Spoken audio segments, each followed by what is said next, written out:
Good morning बच्चों आज ये ग्रामर का नेक्स्ट चैप्टर होगा पद परिचय। ठीक है, ये देखिए ये पद परिचय चैप्टर है। किसी का परिचय देना, जैसे हम किसी व्यक्ति का परिचय देते हैं उसी तरह हम एक पद का भी परिचय देंगे। अब आप कहोगे कि पद क्या होते हैं, तो सबसे पहले हम समझ लें कि पद किसे कहते हैं। देखिए वर्णों के मेल से एक शब्द का निर्माण होता है। ठीक है, जैसे वर्ण है कमल, कमल, इन सबको मिला के एक शब्द की उत्पत्ति होती है, इसका निर्माण होता है। लेकिन जब यही शब्द एक वाक्यों के रूप में प्रयोग होते हैं, अब ये देखिए रमेश एक शब्द ये है, अच्छा एक शब्द ये है, लड़का है एक शब्द ये है, लेकिन जब इनका एक संपूर्ण वाक्य बन जाता है तो वो क्या कहलाता है? पद। अब ये शब्द नहीं कहलाएंगे, ये अलग से क्या हो जाएगा, ये पद हो जाएगा। तो शब्दों के ही रूप को हम पद कहते हैं। ठीक है, तो ये चीज आप अच्छी तरह समझ लो कि जो हम अलग से एक शब्द बोलते हैं उसको शब्द कहते हैं, अलग से होगा, लेकिन जब वो वाक्य के साथ मिल जाता है तो वो क्या कहलाता है? पद कहलाता है। अब इस पद का परिचय देना, इसका इंट्रोडक्शन देना, वो कैसे देते? जैसे हम किसी एक व्यक्ति का परिचय देते हैं कि भाई हमने बोला ये राम है और ये बहुत अच्छा लड़का है। ठीक है, तो हम किसी व्यक्ति का नाम, उसका काम और उसके गुणों का परिचय देते हैं। उसी तरह जब हम किसी पद का परिचय देंगे उसके लिए हमें सबसे पहले संज्ञा का ज्ञान होना बहुत जरूरी है। अगर हमें संज्ञा का ही पता नहीं होगा तो हम किसी पद का परिचय ढंग से नहीं दे पाएंगे। अब अगर मैं यहाँ पर कहूँ कि रमेश पद का परिचय दीजिए, अब आपको यही नहीं पता कि रमेश में संज्ञा है या सर्वनाम है। ठीक है, तो इसके लिए पहले हम थोड़ा सा ये रिवीजन करेंगे कि संज्ञा क्या होती है। संज्ञा जैसे किसी व्यक्ति, वस्तु, स्थान के भाव के नाम की जो सूचना देता है उसे हम संज्ञा कहते हैं। जिनको हम नाम से पुकारते हैं उसको संज्ञा कहते हैं। अब संज्ञा के भेद हैं, देखिए सबसे पहले है व्यक्तिवाचक संज्ञा, दूसरा है जातिवाचक, भाववाचक, द्रव्यवाचक और समूहवाचक। ये संज्ञा के भेद हैं। अब व्यक्तिवाचक संज्ञा क्या होती है? व्यक्तिवाचक संज्ञा में किसी व्यक्ति, वस्तु, जगह का नाम लिया जाता है, जैसे राम, गीता, कामधेनु, आगरा। ठीक है, ये क्या है? व्यक्तिवाचक, जिनको हम नाम से पुकारते हैं। जातिवाचक लड़का, कुर्सी, मेज, घोड़ा। अब लड़का, अगर यहां पर, अब देखो राम भी लड़का है ना, लेकिन राम को हमने लड़का कह के नहीं पुकारा, उसके नाम से पुकारा, तो वो व्यक्तिवाचक हो गया। और यहां पर हमने उसे लड़का बताया, लड़का दौड़ता है, तो लड़के में जातिवाचक संज्ञा होगी। ठीक है, तो ये जातिवाचक होगी। कुर्सी, मेज, घोड़ा, तो ये जातिवाचक हैं। अब जैसे देखिए यहाँ पे घोड़ा, राणा सांगा का घोड़ा था चेतक, अगर हम उसको चेतक के नाम से बुलाते, चेतक बहुत तेज दौड़ता है, तो चेतक क्या होता? व्यक्तिवाचक। लेकिन घोड़ा बहुत तेज दौड़ता है, तो यहाँ पे घोड़ा क्या है? जातिवाचक। अब है भाववाचक संज्ञा। भाववाचक में हम क्या करते हैं? किसी व्यक्ति की अच्छाई, बुराई, उसकी सुंदरता, प्रेम और घृणा, इन भावों का प्रदर्शन होता है। ठीक है, तो वहां पर भाववाचक, वह लड़का बहुत चतुर है, तो चतुर में क्या होगा? ये संज्ञा सर्वनाम नहीं है, चतुर क्या है? भाववाचक संज्ञा।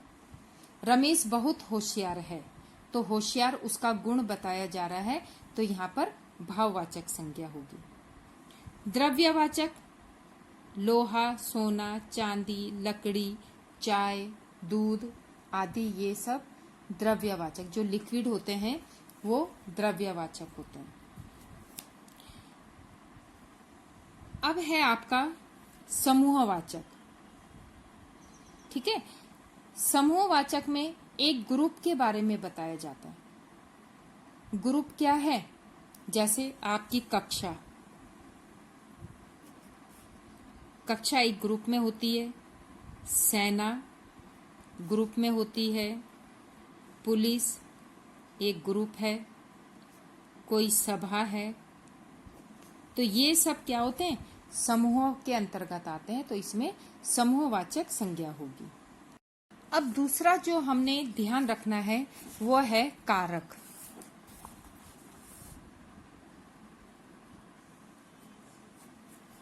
ये कारक भी आपने 8th क्लास में पढ़े होंगे। कारक के कितने भेद होते हैं? 8 भेद होते हैं इसके।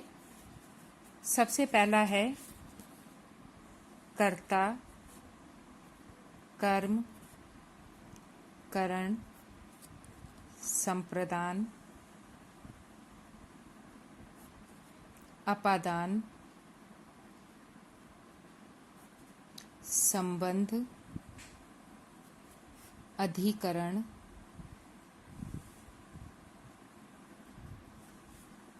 संबोधन। संबोधन, ठीक है, ये 8 कारक हो गए। अब इसमें आपने इनके जो चिन्ह होते हैं उनको याद करना है। जैसे कर्ता का है कर्ता ने, कर्म को, करण से, संप्रदान को, के लिए, अपादान से। अब यहां पर देखिए करण से भी से है और अपादान में भी से है, लेकिन ये से जो है अलग होने के अर्थ में, अलग होने के अर्थ में प्रयोग किया जाता है। जैसे राम घर से बाहर गया, तो राम का संबंध घर से टूटा, राम घर से बाहर गया। ठीक है, तो ये से क्या है? पेड़ से फल गिरता है। ये से किसी भी चीज से किसी भी चीज को अलग कर रहा है, तो उसके लिए हम ये प्रयोग करते हैं। ठीक है, तो ये से अलग होने में, और दूसरा कर्म करने में, राम से लिखा जाता है। ठीक है, तो ये भी से है, लेकिन ये अलग होने में इसका प्रयोग किया जा रहा है। अब है संबंध। संबंध किसी का किसी चीज से संबंध, का, की, के, रा, री, रे, इसमें संबंध होता है। ठीक है, तो ये संबंध कारक है। अब है अधिकरण। मैं, पर, संबोधन है, अरे। अब ये देखिए, ये चिन्हों का हमें ज्ञान होना बहुत जरूरी है। कर्ता ने कर्म को, करण से, संप्रदान को, के लिए, अपादान से अलग होने के अर्थ में, संबंध का, की, के, रा, री, रे, अधिकरण में, पर, संबोधन है, अरे। ठीक, 2 चीज हो गई, एक संज्ञा और एक कारक। अब हम आगे बढ़ेंगे सर्वनाम।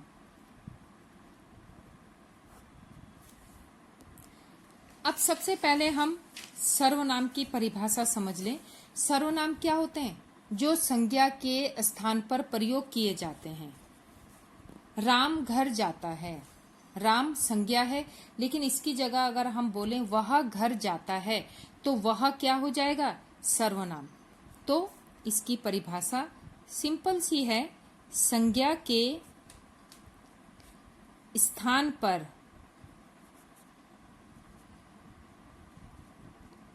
प्रयुक्त होने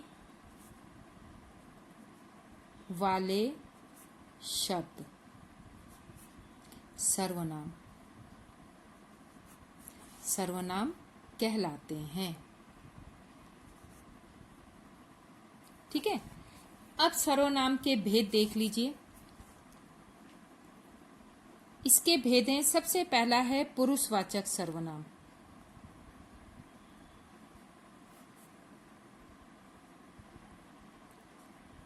पुरुषवाचक सर्वनाम निश्चयवाचक सर्वनाम,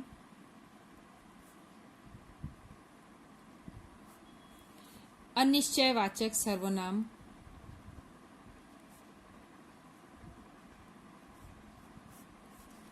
प्रश्नवाचक सर्वनाम, फिर है आपका संबंध, संबंधवाचक, निजवाचक,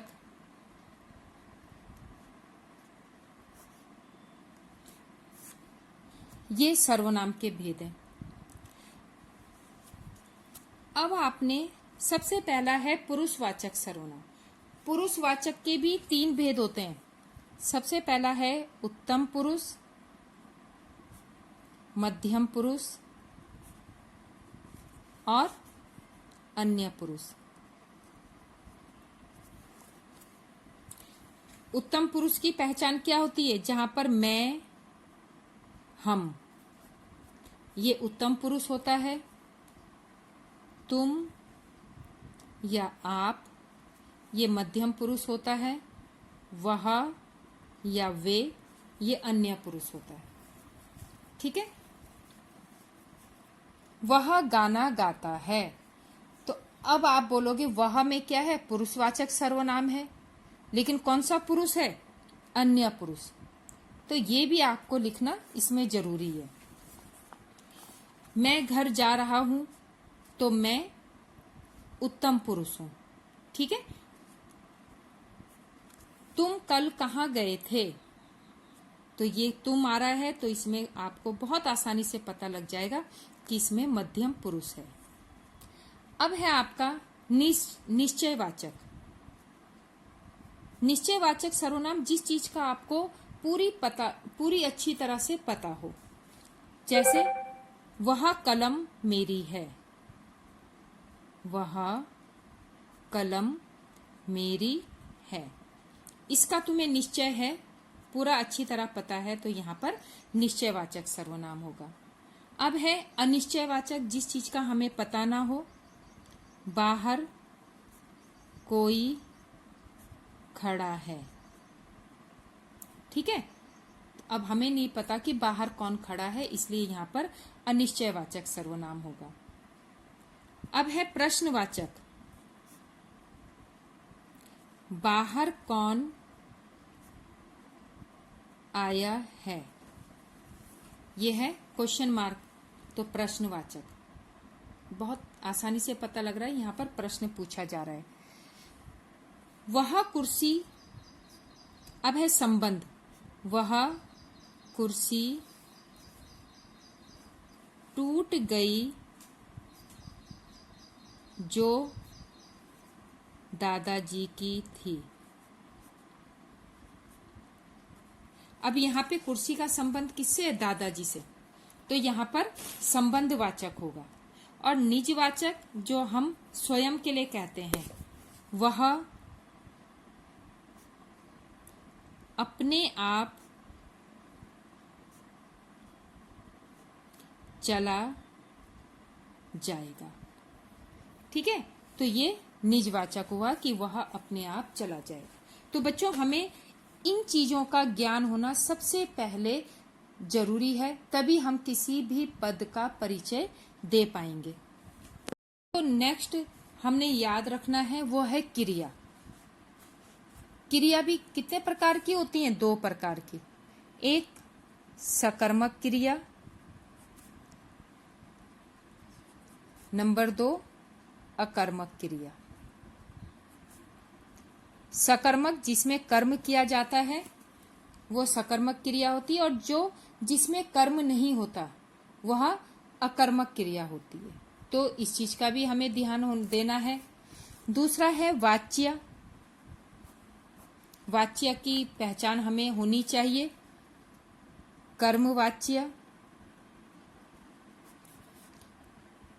कर्तृवाच्य और भाववाच्य।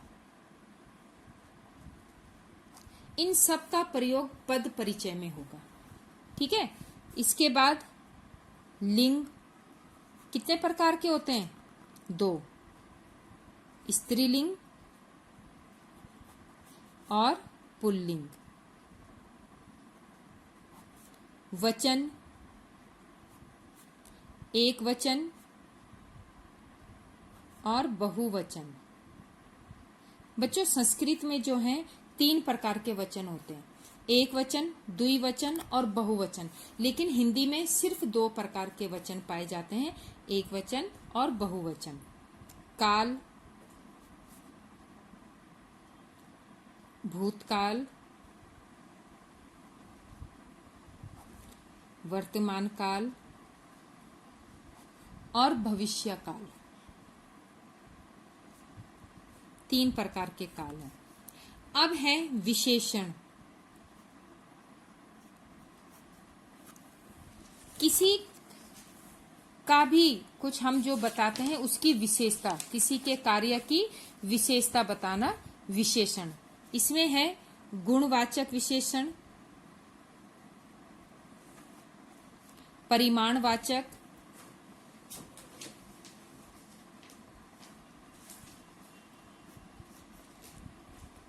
विशेषण, ठीक है, संख्यावाचक विशेषण,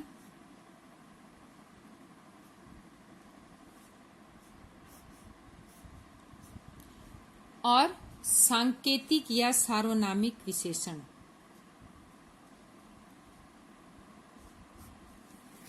सार्वनामिक विशेषण।